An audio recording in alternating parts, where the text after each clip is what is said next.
Dust off your camping gear and spend a night under the stars at Orame Harn District Park starting April 20th through the following morning. Enjoy kid activities, a free movie, educational exhibits, s'mores, and a cowboy sing-along around the campfire. Earn prizes by participating in the tent decoration contest. This year's theme is The Wonder of Flight, brought to you in partnership with Marana Regional Airport. For more information, visit maranaz.gov/recreation.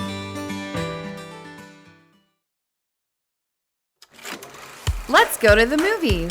Marana Parks and Recreation presents the free Movies in Marana series on scheduled Saturdays between April and October. Movies start at sundown. Food vendors will be on site. Don't forget to bring chairs and a blanket. Visit maranaz.gov/movies for the complete schedule. Thank you, Marana Real Talkers, for 50 episodes of Real Talk with the Town. We have a special video edition, so tune in to Spotify and YouTube to check it out.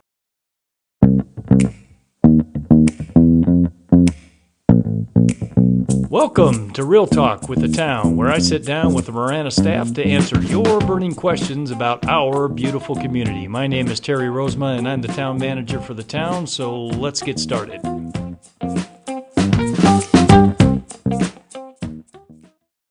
Welcome, everybody, to another episode of Real Talk with the Town. My name is Terry, and I am your host, and today we're going to be talking about, should the town of Marana care about its history? And today I have in the studio with me for the very first time our Cultural Heritage Specialist. Jill, why don't you go ahead and introduce yourself and say hello to our listeners? Hello, everyone. It's wonderful to be here with you, Terry. I've been listening to the podcast for a long time, and so I'm excited to be the guest today. Jill is our new Cultural Heritage Specialist. You've been with the town now for how long? About 3 months. About 3 months. Okay. Well, we're going to get to all this history stuff and learn a little bit more about you. And as kind of as an icebreaker to get things going, why don't you tell our listeners something that people wouldn't know about you upon first meeting you? Oh, I like that question.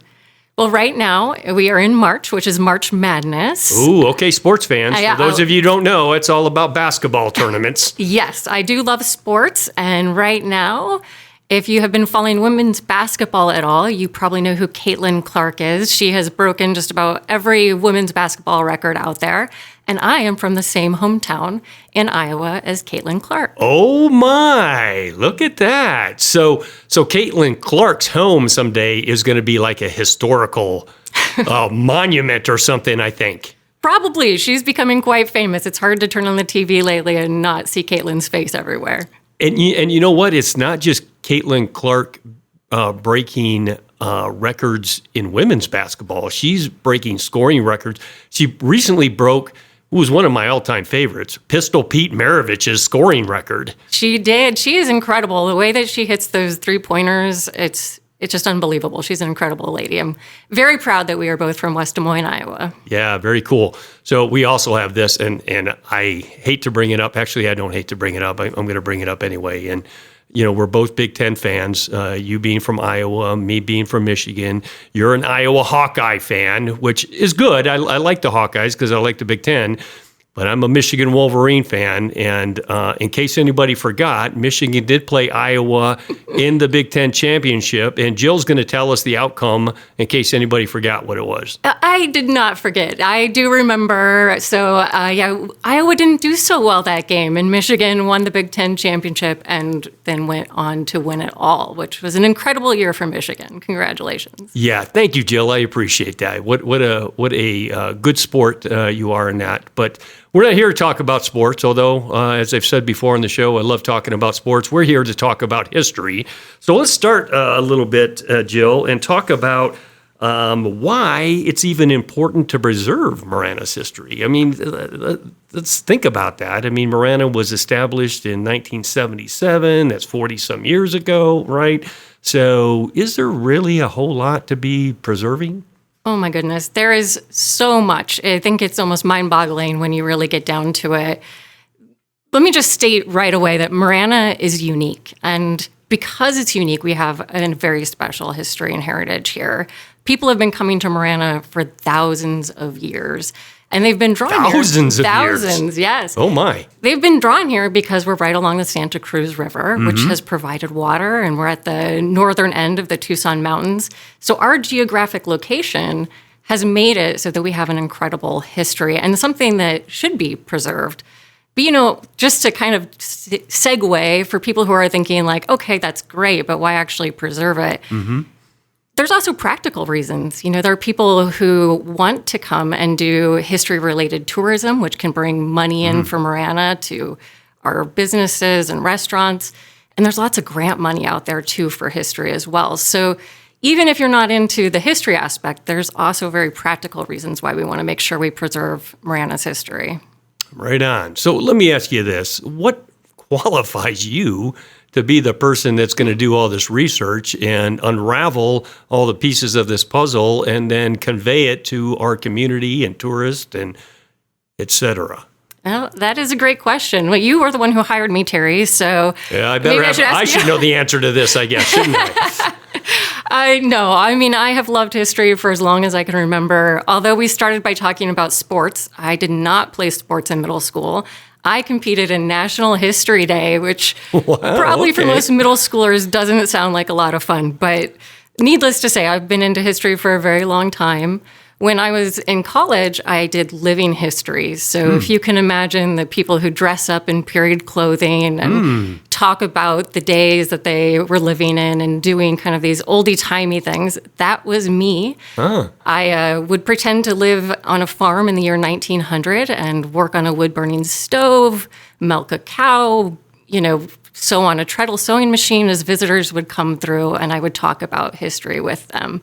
So that's really what cemented my love for history.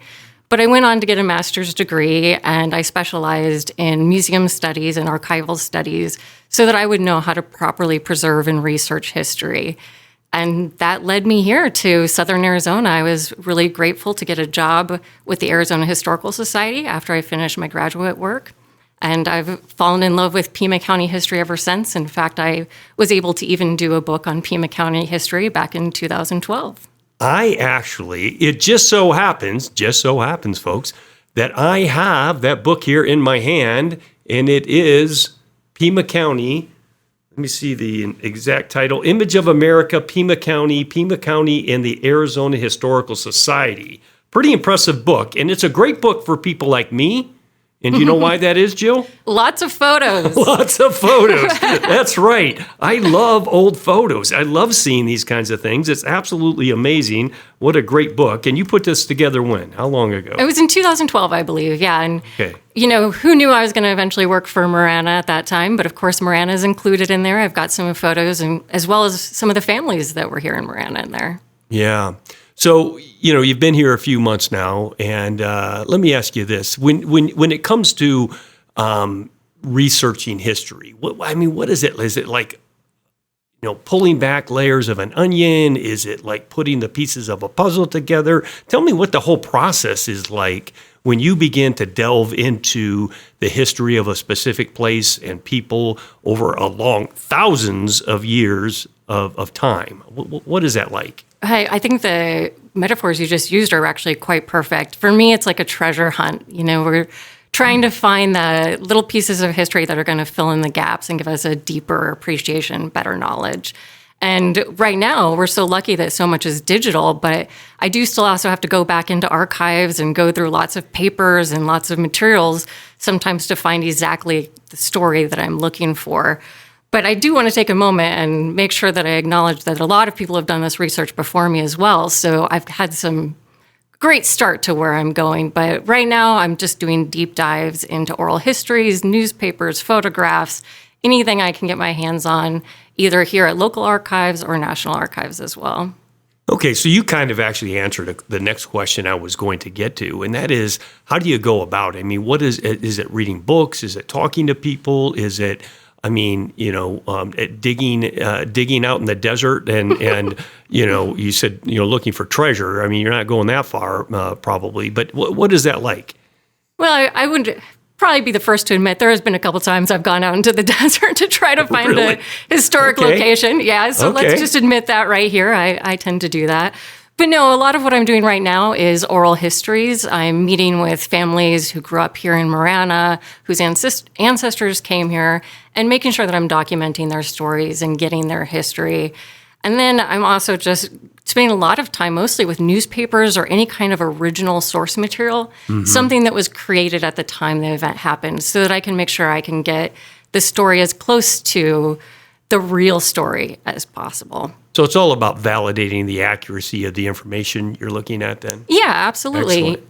So, doing these oral histories with people, and I happen to know because you've talked to me about a number of them, and I'm just curious for the listeners, if you could, is there any of those oral histories where you're talking with people and it just kind of blows your mind? Anything that kind of stands out in any of those oral histories up to this point that...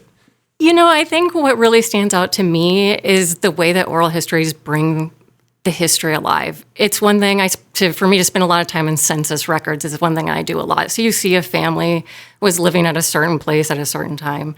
But when you hear the stories of how difficult it actually was, especially for the families that came out here early on, so people who came here in 1918, 1910 to start farming, you hear these stories about just how difficult it was to be so far away from Tucson, to be out in the middle of nowhere, where actually at that time, a lot of our water irrigation hadn't even gotten into place. So hearing those hardships, I think that is what really blows me away, how strong these people were, and really just having to hold on to a dream to imagine what they could eventually become, which is what happened in Marana. We ended up becoming a wonderful farming community, and gosh, look at us today. We're just growing left and right.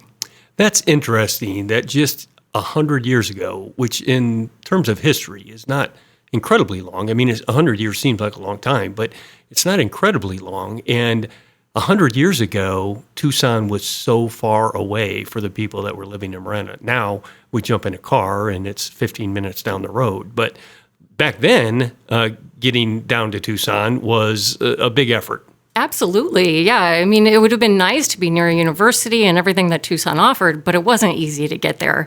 And a lot of places, they wouldn't have had electricity or telephone service. So being able to start this life out here in Marana would have been quite daunting for a lot of people. Now, you recently did some interviews, and I don't know if they were oral histories necessarily, but you did some interviews with a number of people in our community. In fact, all three of them sit on our council right now, and their families have long-standing roots in our community. You talked to Herb Kai, you talked to John Post, and you talked to Mayor Honey. And you actually ended up doing a video with them that we're going to be playing at the State of the Town. Can you tell me a little bit about that? Yeah, that was a wonderful opportunity, especially getting to talk to people who are really prominent people here in Marana, getting to hear their stories. Herb Kai in particular, his family came from China. And I was talking earlier just about how resilient the people were that came, but to also think about coming someplace from an entirely different country and culture and to start a life over here again in Marana. I think people will enjoy the video because you'll really get to see how difficult that was, but also how it worked out for everyone. We're very fortunate that they're now part of our community and they were able to build up what we know as Marana today. Very cool. Now, everybody will get to see, it's going to be unveiled at the State of the Town, but my hope is that Vic over here, our producer and editor and everything that Vic does, I'm hoping that she's going to include this at the end of this episode. And she's nodding her head, so I think that means yes. So that'll be cool. You'll all get a chance to see that. I had a chance to preview it a couple of days ago. It looks fantastic. Really great job.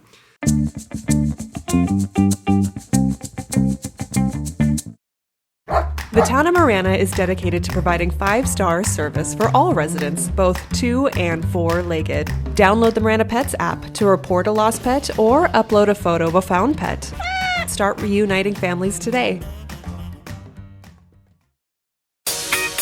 Enjoy live music in Marana every third Thursday in the fall and spring at the beautiful Marana Municipal Complex Courtyard from 5 to 7 p.m. With theme nights, food trucks, and attractions, this free concert truly is a family-friendly experience. Visit maranaaz.gov/events for the complete schedule.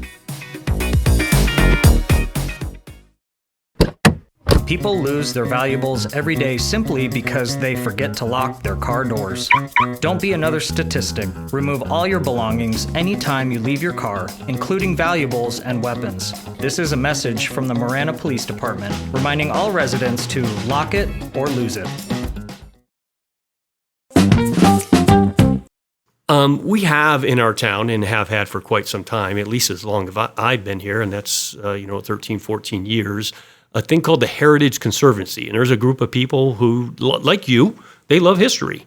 And they're very interested in maintaining and cultivating and, sharing Marana's history with people. So how does what you're doing, does that mesh with, does it conflict with, how does all that come together? Yeah, absolutely. The Heritage Conservancy is an incredible organization that was started by Ora Mae Harn. For people who have been in Northern Marana, you've probably seen her name around. She was a past mayor of Marana, and really people call her the matriarch of Marana for a reason. And she started this conservancy really recognizing how important Marana's history is. And I would say we are working together 100%. We have the same goals. So right now I've just started working with them, but they've already given me access to a lot of the materials that they've collected. And I hope that we can have a great relationship going forward. I want to be a liaison between their organization and the town. And I think that if we join forces, we can do some incredible things together. Yeah, I believe that they're going to work well with you. It's funny. I think I was just saying this yesterday, actually. I think it was yesterday. But I started to think that you, Joe, were like bribing people, giving people Benjamins to say nice things to me about you. Because everywhere I go, people talk about Jill. Yeah, Jill is amazing. She's so awesome. And so I thought, man, she's either bribing people or she really is that awesome. And I don't think I'm paying you enough to give people, Benjamins. In fact, Vic was one of them that said something, extremely nice to me about you yesterday, I think, in fact. So yeah, you're fitting in extremely well with our community and making a great impression. And I just got to believe the Heritage Society Conservancy is going to be a group that's going to work extremely well with you. So I appreciate the efforts that you've already made with them. Well, thank you, Terry. I'm not bribing them, but, historians do write history. So I think people are all just afraid that I'm going to, leave a negative mark about them. So, I see. Yeah, they got to get in nice. I see. They got to get in on your good side exactly. if they want something. Yeah. Yeah. Yeah. What is the old saying? History is written by the winners or something like that. Yeah. And by historians, right? Yeah, and the archivists decide what we keep. So yeah, right on. So is there anything, as you've been doing this now for a few months and you've shared some things with me I never knew. I think you've shared some things with even the mayor that he didn't know. But is there anything that you've uncovered that you just found so fascinating, interesting, that you didn't know and were just like, wow, that you feel comfortable at this point sharing with our listeners? I think the thing that I keep coming back to that makes my head spin about Marana is the deep, rich layers of history. Mm-hmm. So it isn't necessarily just one thing. It's that there's layers. And I'll give you an example. Actually, I'm going to put you on the spot, Terry. Have you been to El Rio Preserve? I have. Yeah. Many times, yeah. Beautiful spot west of I-10. Get off Twin Peaks exit. El Rio is a great place to think about Marana's history that kind of boggles the mind, because if you're standing at El Rio Preserve and you look across the street, right across the way was a large Hohokam village for hundreds of years. It's called by archaeologists Los Moteros.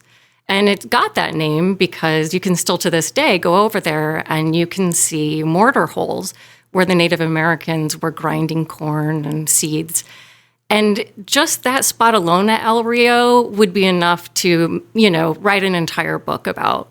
But if you're also standing at El Rio, you're also, if you fast forward time to 1775, the 18th century, you're also standing where Juan Bautista de Anza, a Spanish explorer, brought through an entire expedition of people on their way from what's today Sonora, Mexico, up to San Francisco.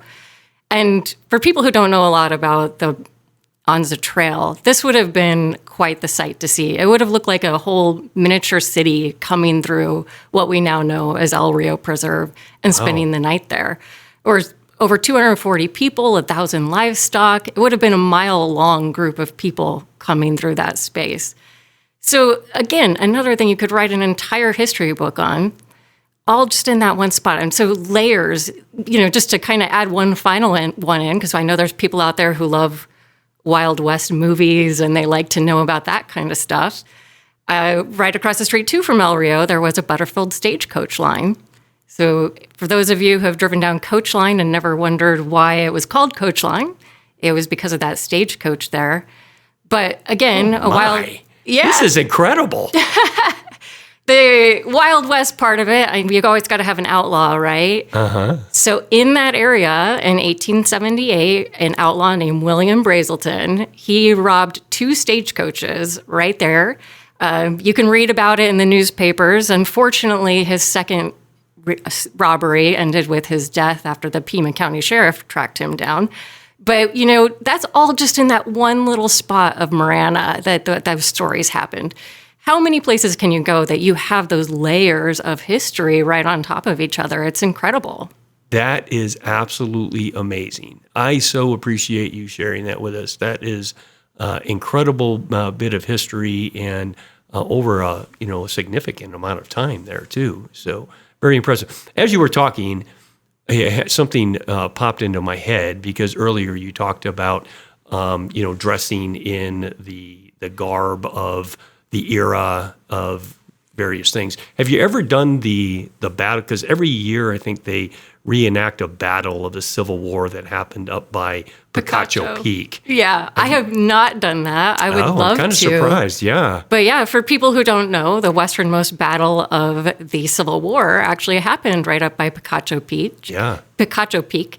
I think of it more of a skirmish than a battle, but it sounds cooler to say battle.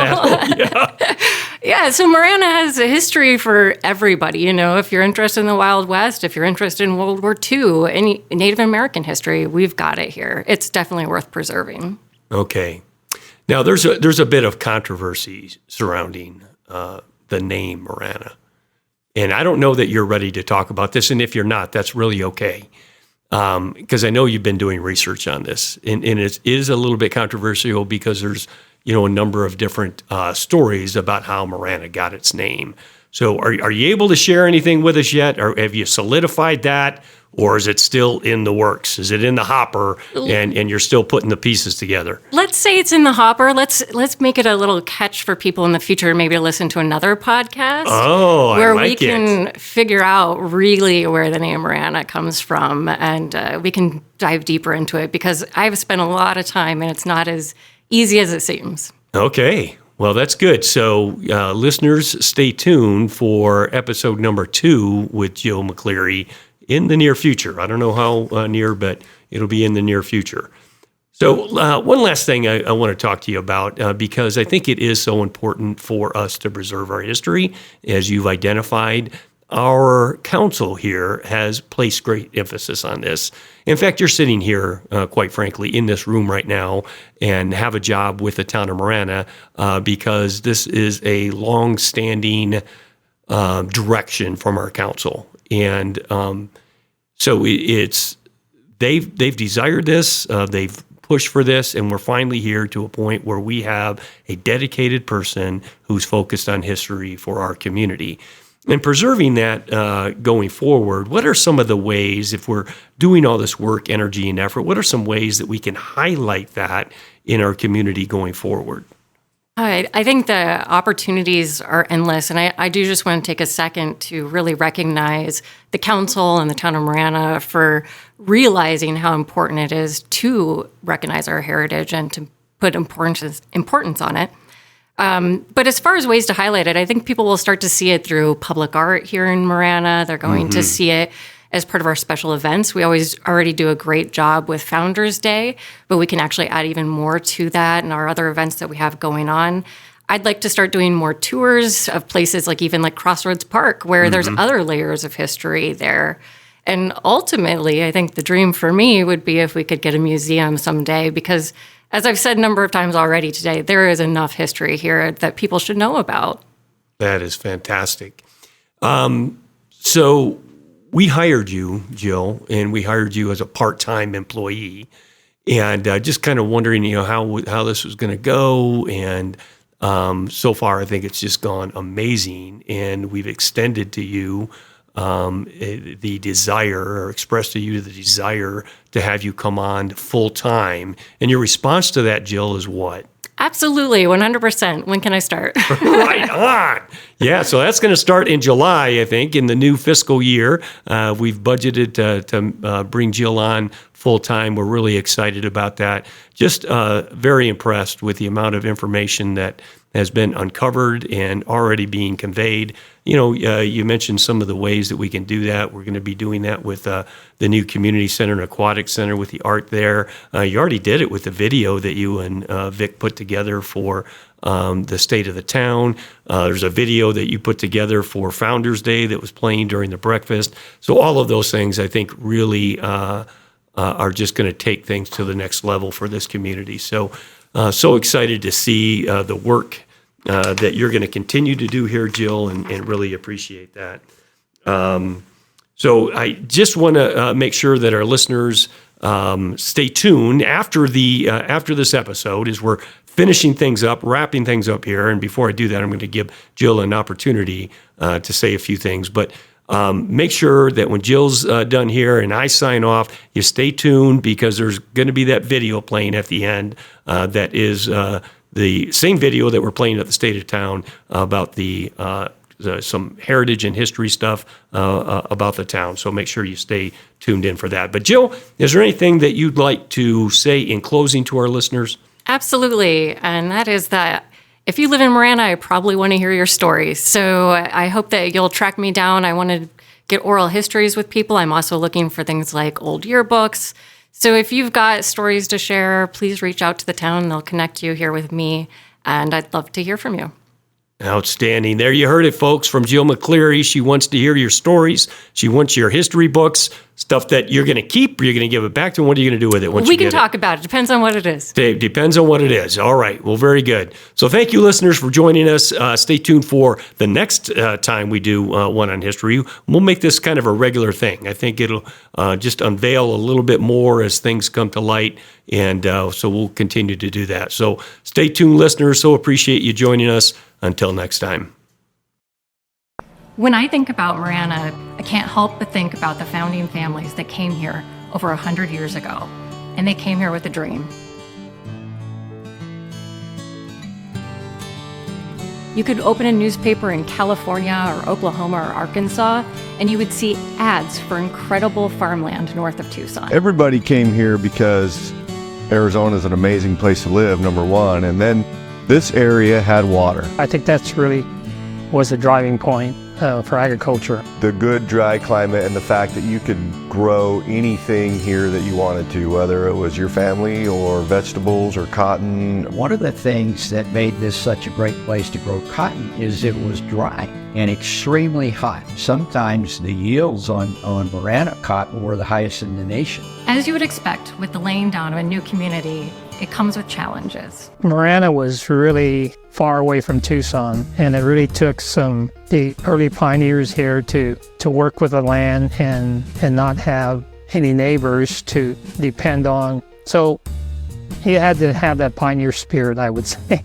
You know, in the early days, a lot of the places out here, including the homies, didn't have electricity. Could you imagine it gets hot here and not having air conditioner? I can remember my grandmother talking about wetting burlap bags and hanging them in the windows in the summer. When we were growing up, we didn't have telephone service at the house. You know, large families depended on each other. That kind of held people together to continue to move forward. These people had grit, and they were tough people. And I would like to think that's the start that Marana grew from. We owe a lot of thanks to the families that endured these hardships so we could become the community we are today.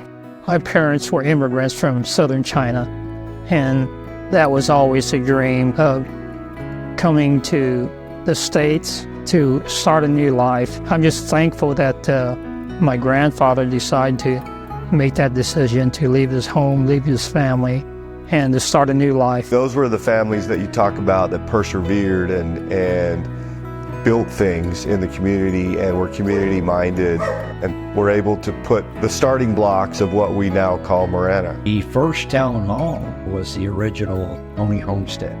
And the very first residential community in Marana is Holly Heights that was built by my mother and father. Not only does Marana continue to inspire the same dreams in our residents today, but the spirit of our founders lives on through the town's vision for the future. I've traveled a lot, I've seen a lot of places, and I just love coming here to Marana, coming back to Marana. It's just a very comforting, peaceful place. I'm just really proud of the direction that Marana has taken to control its growth and try to keep our small town feel. And if we say Marana is your home, we want you to come here and feel safe, cared for, and feel like you're part of our community. And so I don't know that you can keep Marana looking like it did in the 1940s or 50s. People want to live here. I think we need to continue to provide that feeling to people that move to Marana, in a sense of home. We're still a very friendly community, and we've tried to maintain that attitude to the towns of the present day. Home is here for me.